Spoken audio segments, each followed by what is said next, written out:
સંયુક્ત પરિવારમાં એકબીજાની ભાવનાને સમજવાનો અને સંતુષ્ટ કરવાનો મોકો મળે છે. પોતાની જવાબદારીનું ભાન થાય છે. આધ્યાત્મિક અને ભાવનાત્મક વિકાસ સંભવિત બને છે. સેવા કરવાની સુંદર તક મળે છે. પ્રતિકૂળ પરિસ્થિતિમાં સૌની હૂંફ અને પ્રેમભેરો ટેકો મળે છે. શું અલગ રહેવાથી આ સગવડ મેળવી શકશો? સંયુક્ત કુટુંબમાં રહેલાથી થોડી અગવડો જરૂર પડશે, પણ દ્રષ્ટિ હકારાત્મક હશે તો તમને સમજાશે કે આ અગવડો પણ તમારા જીવનને વિકસાવવા માટે જ આવતી હોય છે. સાથે રહેવા માટે માત્ર એક ગુણ કેળવો એટલે ઘણું થઈ ગયું. અને એ ગુણ છે એ સહનશીલતા. સહનશીલતા વિશે આ પુસ્તકમાં ઘણી જ વિશદ ચર્ચા કરવામાં આવી છે. જે શક્તિશાળી હોય એ જ સહન કરી શકે. સહન નથી થતું તો સમજજો કે તમે ઘડાયા નથી. તમારામાં કંઈક ઉણપ રહી ગઈ છે. જ્યાં સુધી તમારી પ્રકૃતિ સંયુક્ત કુટુંબમાં રહીને ઘડાય નહીં ત્યાં સુધી જરૂર સાથે રહો. પછી યોગ્ય લાગે તો અલગ થવામાં જરાય વાંધો નથી, પણ સમૂહ જીવનમાં જે આનંદ છે તે જુદા રહેવામાં નથી. પરિવારમાં વૃદ્ધાવસ્થા એ મોટી સમસ્યા છે.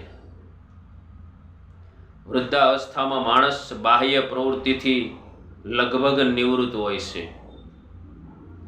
શારીરિક અશક્તિના કારણે નાના મોટા રોગોનો સામનો પણ કરવો પડતો હોય છે. બીજી બાજુ વધતી ઉંમરના કારણે અને એકલવાયા જીવનના કારણે સ્વભાવ સીડીઓ થઈ ગયો હોય છે. આ બહુ મહત્વપૂર્ણ પોઈન્ટ છે જીવનનો અંતિમ પડાવનો. આવી સ્થિતિમાં દીકરા પણ મા બાપથી કંટાળી જાય છે. આવી વિકટ સ્થિતિમાં મા બાપોએ પોતાનું ઘડપણ કેવી રીતે વિતાવવું જોઈએ તથા એમના સંતાનોની એમના પ્રત્યે આવી સ્થિતિમાં શી ફરજ હોવી જોઈએ, મનની આ મૂંઝવણ વિશે માર્ગદર્શન આપવા વિનંતી. બહુ જ ગંભીર પ્રશ્ન પૂછ્યો છે. પ્રશ્નના સંદર્ભમાં 3-4 વાતો ઉપર ધ્યાન આપીએ. પહેલી વાત, આજે ઘરમાં ઘરડું માણસ વ્યક્તિની જેમ નહીં પણ નકામી ચીજની જેમ પીળવી રહેતું હોય એવું સામાન્ય રીતે જણાય છે.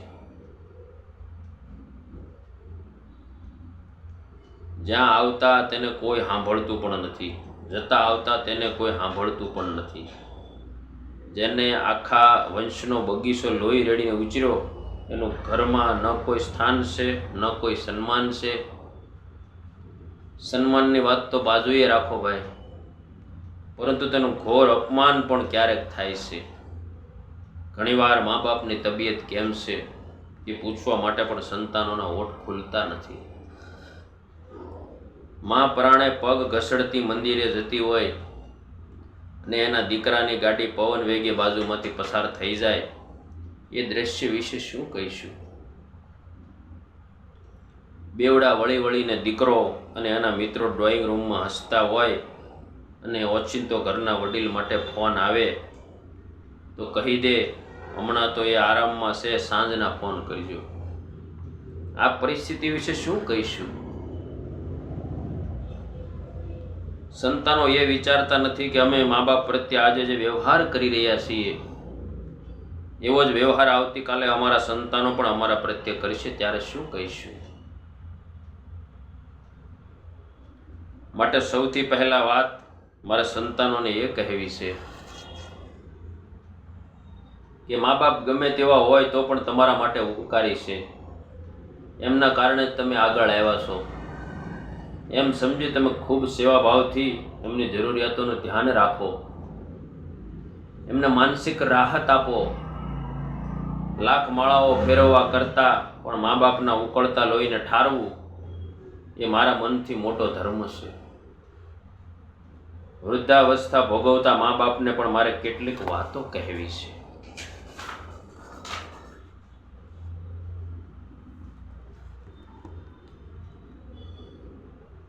પહેલી વાત, પહેલેથી શરીરને એવું બનાવો કે ઘડપણનું દુઃખ યાતનાકારી ન બને. ઘડપણ તો આવ્યું જ છે, પણ પોતાની લાપરવાહીના કારણે એને વધારે બોજારૂપ ન બનાવો. સ્વાસ્થ્યનું પૂરેપૂરું ધ્યાન રાખો. ખાવા પીવામાં ખૂબ જ સંયમ અને કાળજી રાખો. રોજ થોડું ફરવા જાઓ, મનને ખૂબ પ્રસન્ન રાખો. બીજી વાત, આ ઉંમરે પોતાના પર ખૂબ જ સંયમ રાખો. ઇન્દ્રિયોને વધારે ભોગના માર્ગે વિહરવા ન દો. મહાત્મા સોક્રેટિસે એકવાર એક જ્યોતિષીને પોતાનો હાથ બતાવ્યો. જ્યોતિષીએ કહ્યું, તમારા હાથમાં શુક્રનો જે પહાડ છે તે ઉપરથી એવું લાગે છે કે તમે બહુ કામી માણસ હશો. મહાત્મા સોક્રેટિસના શિષ્યો ગુસ્સે થઈ ગયા. એ લોકો જ્યોતિષીને ગરદન પકડવા તલપાપડ થઈ ગયા. સોક્રેટિસે કહ્યું, એમાં જરાય ગુસ્સે થવા જેવું નથી. વિદ્વાન જ્યોતિષીએ મારા હાથની માત્ર રેખા જોઈ છે. તેમણે ઘોડો જોયો છે, પણ આ કામવૃત્તિ ઉપર સંયમની જે લગામ ચડાવી છે તે તેમને દેખાઈ નથી. જ્યોતિષી નીસું જોઈ ગયું. તો વૃદ્ધજનોએ સંયમની લગામ પોતાના હાથમાં રાખવી જોઈએ, જેથી ઇન્દ્રિયો અને મનરૂપી ઘોડો ખોટે રસ્તે ન દોડે. નિવૃત્તિ કાળમાં તમે દીકરાઓની, એમના કુટુંબની, એમના ધંધાની બધી જ ચિંતાઓ છોડી દો. એમને સંભાળવા દો. વધુ પડતો મોહ રાખવો તમારા માટે જ દુઃખદાયી નીવડશે. માટે પોતાની નિવૃત્તિઓ, આ અમૂલ્ય સમય વાંચનમાં, પ્રભુ ભજનમાં, ધાર્મિક પ્રવૃત્તિમાં અને સ્વાસ્થ્યની સંભાળ રાખવામાં લગાવો. પુત્રો તમારું ધ્યાન રાખશે એવી અપેક્ષા પણ છોડી દો. એ અવારનવાર અમને પૂછ્યા કરે એવી માનસિકતા પણ ત્યાગ કરી જોઈએ. તમે તમારામાં મસ્ત રહો. પુત્રો પૂછે તો ઠીક, ન પૂછે તોય ઠીક. તમારું સુખ એમના પર નિર્ભર ન હોવું જોઈએ. મને સોક્રેટિસની બીજી એક વાત બહુ યાદ આવે છે. તે ગ્રીસના મોટા તત્વજ્ઞાની હતા. તે ભારે વાતોડિયા હતા અને આખો દિવસ શહેરમાં ફરી લોકો સાથે જાત જાતની વાતો કરતા. પ્રશ્નોની ચર્ચા દ્વારા લોકોને સાચી જીવન દિશા બતાવી એ એમનું કામ હતું.